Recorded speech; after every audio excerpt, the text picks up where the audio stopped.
देश में दस्तक दे चुका है आसानी तूफान, वही चक्रवाती आसानी तूफान जिससे बहुत ज़्यादा नुकसान होने की संभावनाएं पहले ही जताई जा रही थी। जी हाँ, मौसम विभाग की जानकारी के मुताबिक हाल फिलहाल आंध्र प्रदेश का रुख कर चुका है आसानी साइक्लोन और तूफान 12 मई के बाद थोड़ा हल्का पड़ेगा, ऐसा कहा जा रहा है। आपको बता दें, इस तूफान के आसार छत्तीसगढ़ से लेकर झारखंड, बिहार और आंध्र प्रदेश तक दिखाई दिए। तेज हवाएं और तूफानी हवाएं चलने लगी और साथ ही साथ आंध्र प्रदेश के बाद अब इस तूफान में बहकर एक सोने का रथ भारत पहुंचा है, जिसके बाद चर्चाएं तेज हो गई हैं। ये खबर किसी फिल्मी कहानी से ज्यादा नहीं लगती, लेकिन ये खबर सच है।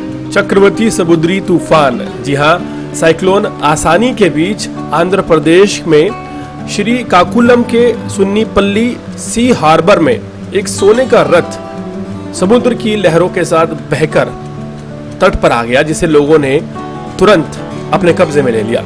बताया जा रहा है कि ये मंगलवार की शाम तूफान की लहरों के साथ बहता हुआ एक सोने का रथ नजर आया, जिसके बाद लोगों को उसने अपनी ओर आकर्षित किया। कयास तरह तरह के लगाए जा रहे हैं कि हो सकता है कि ये रथ जो है थाईलैंड से बहकर आया हो, मलेशिया से आया हो या म्यांमार से आया हो, लेकिन इस बात की पूरी संभावना है कि ये भारत का रथ नहीं है। हाल फिलहाल ये रथ चर्चाओं का विषय बना हुआ है। हालांकि ये सोने का लग रहा था, लेकिन ये सोने का नहीं है। इस पे गोल्ड प्लेटेड पेंट किया गया है। वहीं जैसे ही ये रथ तट पर आया, ग्रामीणों ने रस्सी से बांधकर इसे किनारे तक पहुंचाया और रथ का आकार जिस तरह का दिखाई दे रहा है, ये एशियाई देशों के एक मठ के जैसा नजर आ रहा है। रथ के चक्रवात आसानी के प्रभाव से यहाँ पर पहुंचने की संभावना जताई जा रही है। आपको बता दें, ऐसा इसलिए कहा जा रहा है क्योंकि सबसे पहले जो समुद्र में दबाव बना था वो दक्षिण अंडमान सागर पर बना था।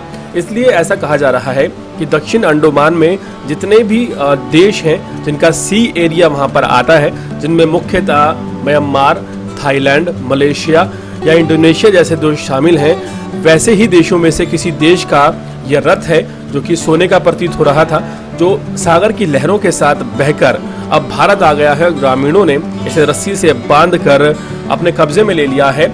हाल फिलहाल सरकारी एजेंसियां इसकी जांच करने के लिए पहुंच रही हैं और इस रथ की अगर बात की जाए तो कोई रिलीजियस मठ की तरह ये बना हुआ रथ नजर आ रहा है। साइक्लोन आसानी के चलते सागर की लहरों के साथ बहकर समुद्र तट तक पहुंचा और ग्रामीणों ने इसे बांधकर अपने कब्जे में ले लिया।